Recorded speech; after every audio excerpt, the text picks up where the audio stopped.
पहली मौत मेरे बच्चे की हुई है, जो शासन द्वारा मेरे बच्चे की जो मृत्यु हुई है वो दिखाई नहीं जा रही है टीवी में। हमारा सहारा तो छीन गया है। एक इकलौता बेटा था मेरा, 7 साल का था वो तो चला गया। हमको आगे के लिए कुछ सहारा दे सरकार, हम यही गुजारिश करते हैं। तुरंत पिलाने के बाद बच्चे ने उल्टी कर दिया।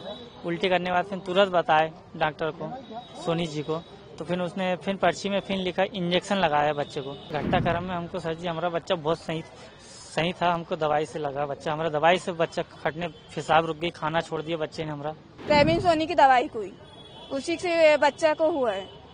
बाकी मेरा बच्चा स्वस्थ था, कुछ बीमार नहीं था, नहीं हल्का से फीवर आया था उसको, वो दवाई की वजह से मेरे चंचले से ऐसा हुआ है। आज मैं बिन बच्चे की हो गई, मेरा एक ही बेटा था। मेरे बच्चे को 16 अगस्त को नॉर्मल बुखार आया था, तो हमने 17 तारीख को प्रेविन सोनी क्लिनिक परासिया लेके आए थे।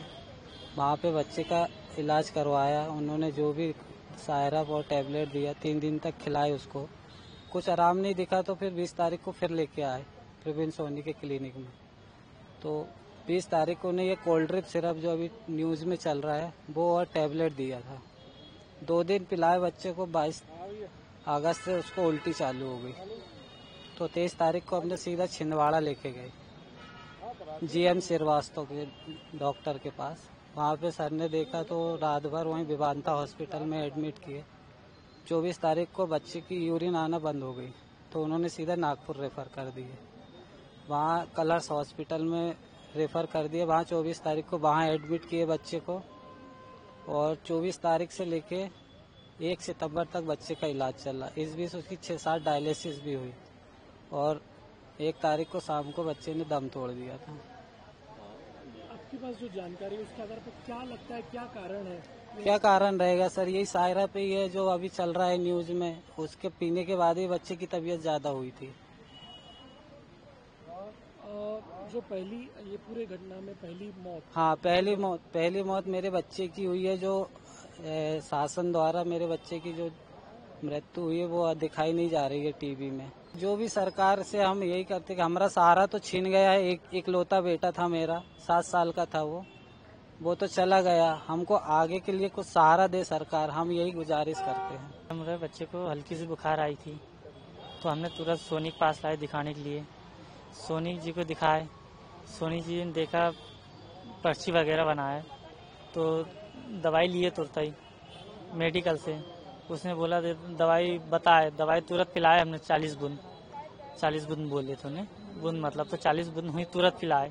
तुरंत पिलाने के बाद बच्चे ने उल्टी कर दिया। उल्टी करने के बाद फिर तुरंत बताए डॉक्टर को, सोनी जी को, तो फिर उसने फिर पर्ची में फिर लिखा इंजेक्शन लगाया बच्चे को। इंजेक्शन लगाने के बाद फिर बोली अब घर चले जाओ, घर में खिला देना था। घर गए, घर में खिलाया दवाई हमने बच्चे को। बच्चे ने फिर उल्टी कर दिया, बच्चे ने फिर बच्चे की बाथरूम वाले ने रुक गई।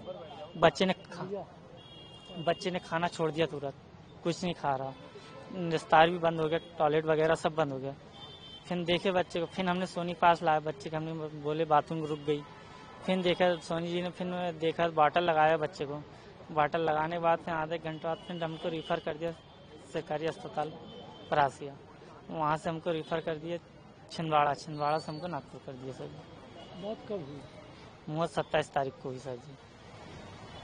तो आप किस चीज़ को जिम्मेदार मानते हैं पूरे इसमें घटनाक्रम में?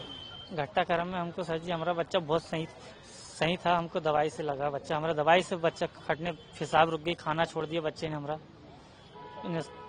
कुछ भी पानी मीना सब छोड़ दिया, जैसे दवाई पिया उसने तो खाना भी छोड़ दिया, निस्तार मतलब टॉयलेट भी बंद हो गई तुरंत ही दवाई पिलाने से। सर 16 तारीख को चंचलेश को फीवर आया था, हल्का सा बुखार थी, तो हमने बोले सर को दिखा लें, सोनी सर को।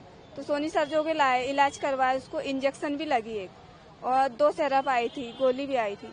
तो शाम को चंचलेश ठीक था, खाना भी खा रहा था, और अच्छे लेटरिन बाथरूम भी ठीक हो रही थी उसकी, सिर्फ फीवर था। और जो दवाई पिलाने के बाद में चंचलेश को 1 दिन दवाई पिए, दूसरे दिन से चंचलेश को बुखार आने की नहीं उतरा, तेज हो गया। फिर 18 तारीख को रात में चंचलेश ने उल्टी चालू कर दिया, जो भी कुछ भी खिला रहा था वो सब बाहर, और बाथरूम भी कर रहा था मगर कम मात्रा में, उतनी नहीं हो पा रही थी। फिर 19 तारीख को उसने 5 दिन बाद बुलाया, हमने 4 दिन में ले भागे उसको वहीं। तो बोले यहाँ एडमिट कर दो। हम 19 तारीख को 6 बजे सुबह चले गए थे, तो एडमिट भी किए उसको 12 बजे तक सुबह से।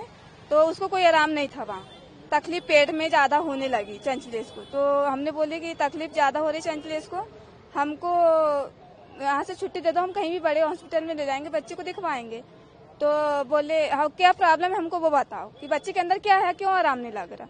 तो उसने बोला कि हल्का सा गुर्दा में सूजन है।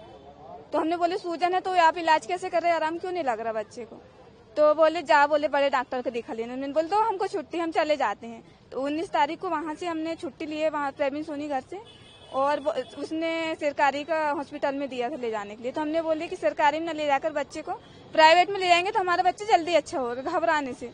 तो हम जैन श्रीवास्तव जो गए थे छिंदवाड़ा में, तो उन्होंने जो फाइल देखी चंचलेश की, तो बोले आपकी बच्चे की कंडीशन बहुत खराब है और किडनी में काम नहीं कर पा रही है, बाथरूम नहीं बन पा रही, इसलिए बाथरूम नहीं हो रही उसको, जल्द से जल्द तुम नागपुर ले जा लो। बच्चे को उसने कुछ ट्रीटमेंट नहीं किया।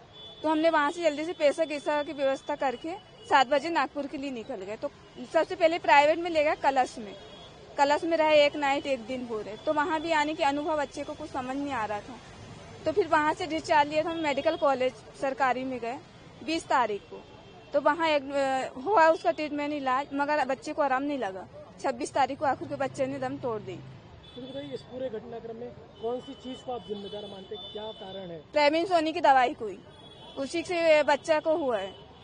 बाकी मेरा बच्चा स्वस्थ था, कुछ बीमार नहीं था, नहीं हल्का से फीवर आया था उसको, वो दवाई की वजह से मेरे चंचले से ऐसा हुआ है। आज मैं 20 बच्चे की हो गई हूँ, मेरा एक ही बेटा था, उसी की दवाई से हुआ है। अभी आपकी क्या मांग है? प्रशासन सरकार कोई सहकार्य करिए आपको? अभी तो कुछ नहीं है। आप उसको गिरफ्तार भी कर लिया है, आप क्या कहेंगे? सर क्या हुआ, उसको गिरफ्तार कर लिए तो हम तो जिंदगी हम बिन बेटा के हो गए ना। वो तो आ जाएगा सजा काट कर, मगर हम तो बच्चा मिलेगा क्या हमको वापस? हम तो हो गए ना जिंदगी और बिन औलाद की। 7 साल का था मेरा बेटा, अब एक ही बेटा था, हाथ धो लिए एक ही बेटा से, अब क्या कर रहे हैं?